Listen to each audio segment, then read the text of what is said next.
Lily's Purple Plastic Purse by Kevin Hanks. Lily loved school.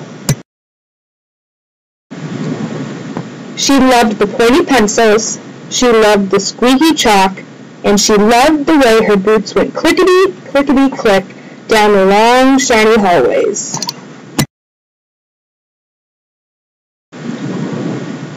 Lily loved the privacy of her very own desk. She loved the fish sticks and chocolate milk every Friday in the lunchroom. And most of all, she loved her teacher, Mr. Slinger.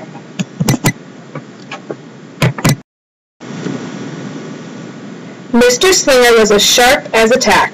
He wore artistic shirts, he wore glasses on a chain around his neck, and he wore a different colored tie for each day of the week. "Wow," said Lily. That was just about all she could say. Wow. Instead of "Greetings, students," or "Good morning, pupils," Mr. Slinger winked and said, "Howdy." He thought that desks in a row were old-fashioned and boring. Do you rodents think that you can handle a semicircle? And he always provided the most tasty snacks, things that were curly and crunchy and cheesy.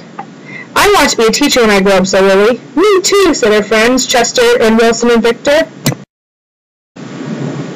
At home, Lily pretended to be Mr. Slinger. "I am the teacher," she told her baby brother Julius. "Listen up." Lily even wanted her own set of deluxe picture encyclopedias. "What's with Lily?" asked her mother. "I thought she wanted to be a surgeon or an ambulance driver or a diva," said her father. "It must be because of her new teacher, Mr. Slinger," said her mother. "Wow," said her father. That was just about all he could say. Wow. Whenever the students had free time, they were permitted to go to the light bulb lab in the back of the classroom. They expressed their ideas creatively through drawing and writing. Lily went often. She had a lot of ideas. She drew pictures of Mr. Slinger, and she wrote stories about him too.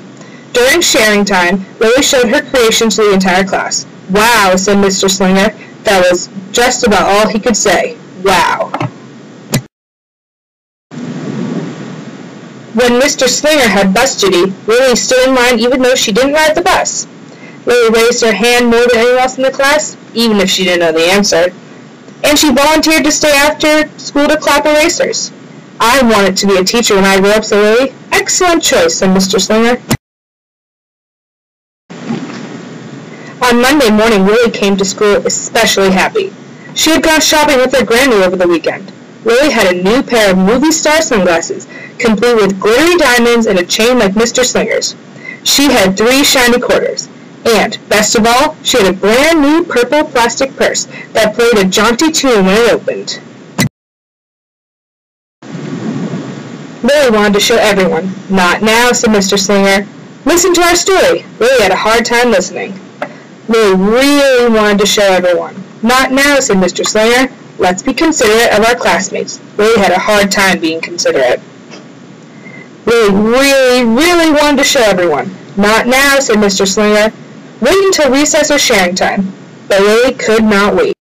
The glasses were so glittery, the quarters were so shiny, and the purse played such a nice music, not to mention how excellent it was for storing school supplies. "Look," Lily whispered fiercely. "Look, everyone, look what I've got." Everyone looked, including Mr. Slinger. He was not amused. "I'll just keep your things at my desk until the end of the day," said Mr. Slinger. "They'll be safe there, and then you can take them home." Lily's stomach lurched. She felt like crying. Her glasses were gone, her quarters were gone, her purple plastic purse was gone. Lily longed for her purse all morning. She was even too sad to eat the snack Mr. Slinger served before recess. That afternoon, Lily went to the light bulb lab. She was still very sad. She thought and she thought and she thought, and then she became angry. She thought and she thought and she thought some more, and then she became furious. She thought and she thought and she thought a bit longer, and then she drew a picture of Mr. Slinger. Right before the last bell rang, Lily sneaked the drawing into Mr. Slinger's book bag.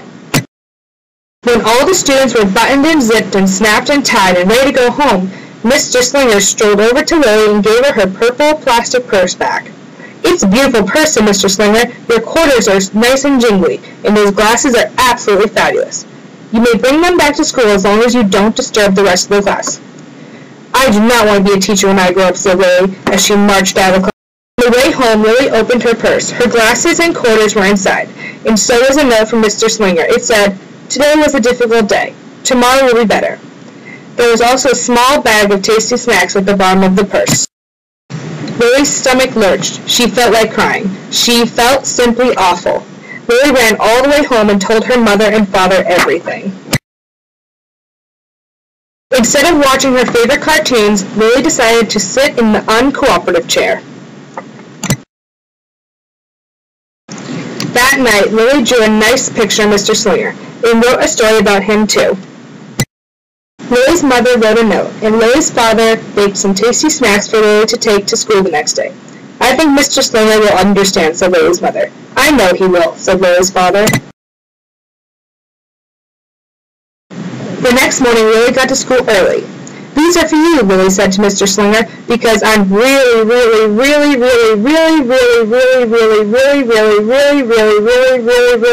sorry." Mr. Slinger read the story, and he looked at the picture, and he read the note, and he sampled the snacks. "Wow," said Mr. Slinger. That's just all about he could say. Wow. "What do you think we should do with this?" asked Mr. Slinger. "Could we just throw it away?" asked Lily. "Excellent idea," said Mr. Slinger. During sharing time, Lily demonstrated the many uses and unique qualities of her purple plastic purse, her shiny quarters, and her glittery movie star sunglasses. She did a little performance using them as props.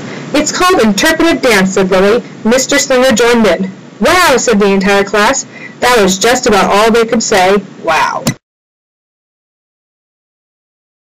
Throughout the rest of the day, Lily's purse and quarters and sunglasses were tucked safely inside her desk. She peeked at them often, but did not disturb a soul. Right before the last bell rang, Mr. Slinger served Lily's snacks, to everyone's delight. "What do you want to be when you grow up?" asked Mr. Slinger. "A teacher!" everyone responded. Lily's response was the loudest. "Excellent choice," said Mr. Slinger. As the pupils filed out of the classroom, Lily held her purple plastic purse close to her heart. Mr. Slinger was right. It had been a better day.